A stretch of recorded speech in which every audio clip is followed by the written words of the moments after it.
Today, Monday of Holy Week, we come to the church Santa Procede.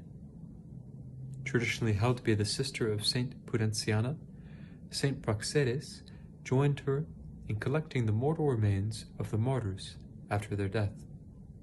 It's believed that both her and her sister faced martyrdom as well. A titulus named after her is recorded in the late 5th century, although this likely existed even earlier.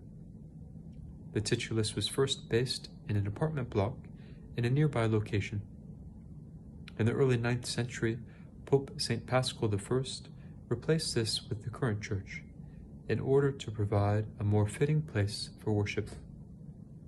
Continuing the devotion to the martyrs shown by the patroness of this church, the same Pope brought the relics of 2,300 martyrs from the catacombs to be laid to rest here.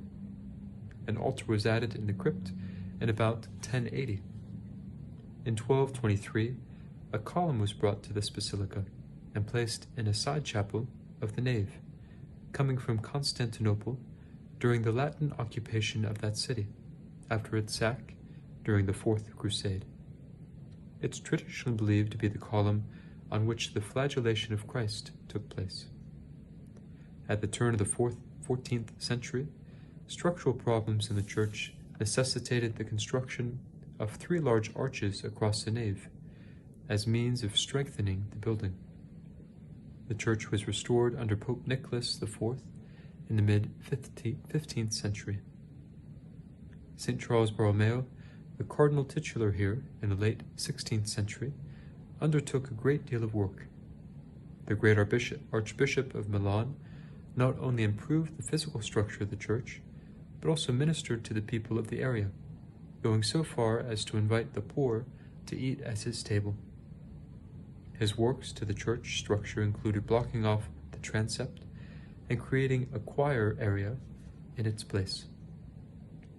Some points of interest include the high altar. The apse mosaic above the altar uses the familiar imagery of the Book of Revelation to draw us into the heavenly reality. There's also the Confessio. This crypt was modeled after catacombs in times when most catacombs were still lost. The remains of Praxedes and Prudenciana from the catacombs are still kept here. There's also the Chapel of St. Veronica. In the back left corner, we find a table on which St. Charles Borromeo would share a meal with the poor. There's also the Chapel of St. Zeno, built by the medieval Pope Paschal as a resting place for his mother, Theodora. This gem of a chapel is considered by art historians to be the foremost point of reference for mosaic decoration. And finally, the Shrine of the Column, which houses a column brought from Constantinople in 1223, traditionally held to be the pillar at which Christ was flogged.